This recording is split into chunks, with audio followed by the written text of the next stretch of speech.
Merci, Monsieur le Président. Honorable membre du tribunal. Monsieur Diallo. Oui, maître. Est-ce que vous savez que votre déclaration de constitution de parti civil est irrécevable? Est-ce que vous le savez juridiquement? Pardon? Conformément à notre code de procédure pénale, est-ce que vous savez que votre constitution de parti civil est irrécevable? Je ne le sais pas. On vous le démontrera. Le moment venu, on va vous le démontrer. Vous parlez des instruments internationaux, la Convention sur la torture, voilà, la Déclaration universelle, c'est très bien. Mais est-ce que vous pouvez juridiquement situer dans le temps les événements du 28 septembre et jour suivant? Est-ce que vous pouvez situer ça dans le temps, juridiquement? À mon avis, il reviendra au tribunal de situer cela juridiquement. Tout ce que je sais, c'est que nous avons été subis, les tortures que le colonel Tcheboro et ses hommes nous ont infligées sont consécutifs des événements du 28 septembre. En quoi? Il n'y a aucun lien. Quel est le lien? Le lien de connexité entre les événements du 28 septembre et les infractions, notamment la torture que vous évoquez. Alors, je sais que vous êtes dans votre rôle. Je l'ai expliqué. Je l'ai réexpliqué. Mais pour votre respect, le respect du tribunal, je dis s'il n'y avait pas eu les actes, les éléments tragiques, les crimes commis que la Commission internationale d'enquête avait qualifiés de crimes contre l'humanité au stade du 28 septembre, nous n'allions pas entamer notre grève de faim. Deuxièmement, vous-même, en montrant que les autorités d'alors n'ont pas fait preuve de négligence, vous avez brandi l'acte que les autorités avaient pris le mois de novembre. Je pense que je suis cohérent. Et dans cette logique-là, je pense que nous allons tous être cohérents, maître.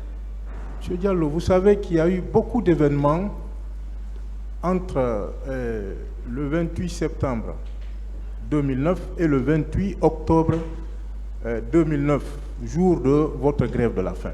Beaucoup d'événements dans beaucoup de quartiers, dans beaucoup de villes de la République de Guinée.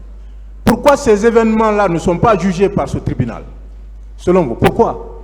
Alors, la définition des éléments qui doivent être jugés par ce tribunal ne relève pas de ma compétence, maître. Peut-être que cette question pourrait être adressée aux juges d'instruction, au pool des juges d'instruction ou alors au tribunal en soi. Effectivement, j'en viendrai tout à l'heure parce que ce dossier a fait l'objet d'une information.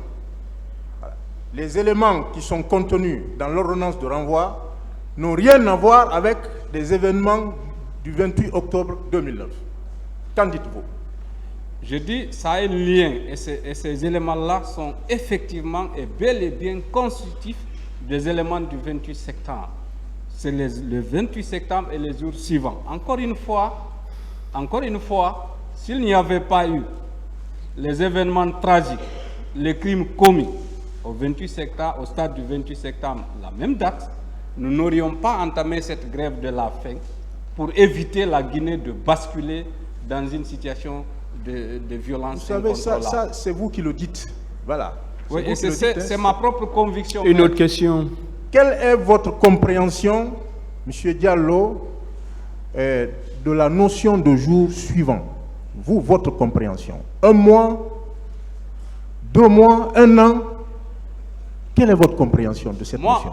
Ma compréhension des jours suivants, il faut aller jusqu'au où le général Sekouba a pris la décision de créer la confiance entre les acteurs. Il y avait beaucoup de leaders politiques qui vivaient suite exactement à ces exactions-là, suite à cette chasse aux sorcières orchestrée, certains étaient à l'exil, d'autres vivaient en cachette, même des journalistes, pas des moindres, vous le savez, des médias internationaux, et tant d'autres, des activistes de la société civile, et tant d'autres menacés. Ils vivaient en cachette, donc il fallait recréer un climat de confiance. Et il a pris, il vous en souviendra, il avait pris même un acte, il a affecté à tous ces leaders d'alors des agents des forces de défense et de sécurité pour assurer leur sécurité. Pour moi, les événements du 28 septembre vont jusqu'à cette date. Parce qu'avant les événements du 28 septembre, il y avait quand même ce petit climat de confiance, même si la candidature de capitaine Dadis avait suscité des tensions au sein de la société. Pour approfondir une question qui vous a été posée tout à l'heure, pourquoi vous ne vous êtes pas présenté au magistrat instructeur? Pour ma sécurité.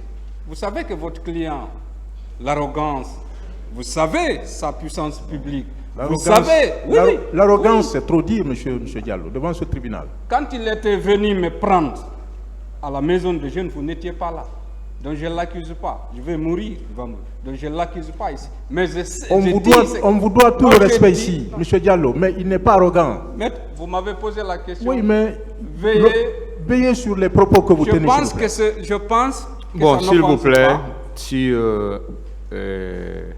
ils n'ont pas aimé ce propos, vous pouvez retirer ce propos. Je le retire. Et ne l'utilisez plus, s'il vous plaît. Voilà. Merci, donc, monsieur avec le président. Allez avec d'autres questions. Merci, monsieur le président. Voilà, toute cette violence, cette volonté de nous faire périr, voyez-vous, vous n'étiez pas là. Est-ce que vous C'est savez lui qui était là, avec les hommes qu'il commandait. Je poursuis. Est-ce que vous savez que les magistrats instructeurs n'allaient pas vous recevoir? Ils allaient vous opposer une fin de non-recevoir. Est-ce que vous le savez? Parce que ça n'a rien à voir avec les événements du 28 septembre 2009. Vous le savez? Aucune réponse. Merci, M. Diallo. Et avez-vous lu le visa, pour en venir à ce que vous disiez tout à l'heure concernant ces mêmes événements, avez-vous lu le visa du réquisitoire introductif du 8 février 2010 concernant ce dossier, qui indique clairement ce dont il s'agit dans cette affaire? Est-ce que vous avez lu? J'ai répondu à la question. Je n'ai pas entendu, s'il vous plaît. Je ne l'ai pas lu. Merci, M. Diallo. Est-ce que vous savez que dans l'ordonnance de renvoi, il n'y a aucun événement qui remonte au 28 octobre 2009? Est-ce que vous le savez? Parce que c'est cette ordonnance-là qui saisit ce tribunal. Maître, je répète que vous êtes dans votre rôle, mais moi, ce que je sais, j'ai été victime de ces tortures de la part du colonel Thieboro et ses hommes, et c'est suite aux événements du 28 septembre 2009.